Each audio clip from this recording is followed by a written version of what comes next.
कोई अनंत रैखिक आवेश 2 सेंटीमीटर की दूरी पर 9 × 10⁴ न्यूटन प्रति कूलम विद्युत क्षेत्र उत्पन्न करता है।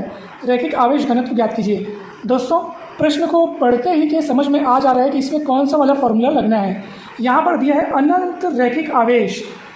एक तो ये रैखिक है, दूसरा ये क्या है, अनंत है। मतलब साफ साफ पता चल रहा है कि इसमें कौन सा वाला कंसेप्ट, कौन सा वाला यहाँ पे टॉपिक हमारा काम आएगा। यहाँ पे जो हमने पढ़ा था कि अनंत लंबाई वाले एक समान आवेशित रेखीय चालक, ये रेखीय चालक मतलब वो तार के रूप में है ना भाई, तो उसके कारण विद्युत क्षेत्र की तीव्रता वाला सूत्र हमने पढ़ा हुआ है। आप देख सकते हैं दोस्तों, ये चित्र है। चित्र भले ही ठीक से नहीं बना हुआ है, ये बीचों बीच जो आपको दिखाई दे रहा है ये अनंत लंबाई का एक समान आवेशित धनावेशित ये चालक तार है। और दोस्तों, ये जो आपको दिख रहा है ना, ये बेलनाकार पृष्ठ की कल्पना की गई है, क्योंकि गॉस थ्योरम लगाने के लिए हमको बंद पृष्ठ की कल्पना करनी होती है। तो उसकी इस पूरा डेरिवेशन आप देख सकते हैं, बहुत अच्छे से आपने इसको समझा भी होगा। इसके 3 पृष्ठ होते हैं, उसके बाद तीनों पृष्ठों के करस्पॉन्डिंग हम अलग अलग विद्युत फ्लक्स की गणना करके फिर हम उसको टोटल करके फिर विद्युत फ्लक्स निकालते हैं और गॉस थ्योरम अप्लाई करते हैं, तो विद्युत क्षेत्र की तीव्रता का सूत्र इतना ही आता है दोस्तों, ये देखिए। और यहाँ पे लैम्डा जो है वो लीनियर चार्ज डेंसिटी अर्थात रैखिक आवेश घनत्व है दोस्तों।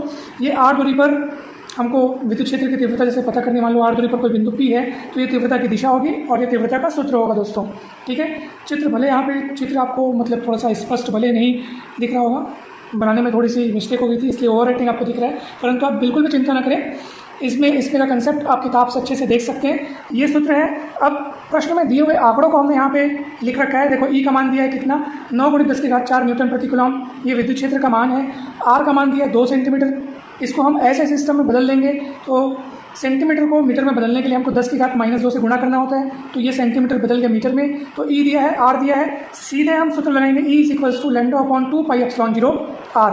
दोस्तों, ये गॉस थ्योरम का ना जो फर्स्ट एप्लीकेशन है बस वही वाला है, अनंत लंबाई का एक समान आवेशित तार के कारण विद्युत क्षेत्र की तीव्रता, तो बस वही है दोस्तों ये। तो फ्रेंड्स, यहाँ से हम लैम्डा का मान निकाल लेंगे। तो लैम्डा का मान निकालने के लिए इसको हमको तिर्यक गुणा करके उधर ले जाना होगा। तो लैम्डा का मान आ जाएगा 2πε0r × E। ये इधर जब तिर्यक गुणा होकर जाएगा तो हमको इतना ही मिलेगा दोस्तों। अब आप देख सकते हैं, देखो ये 2π तो अपनी जगह पे है।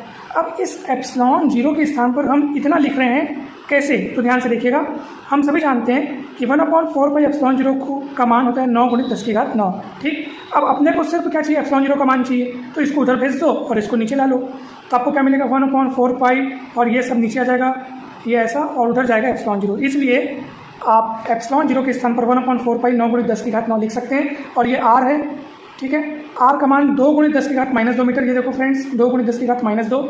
साथ में अपने को अब ई का मान लिखना होगा। ई का मान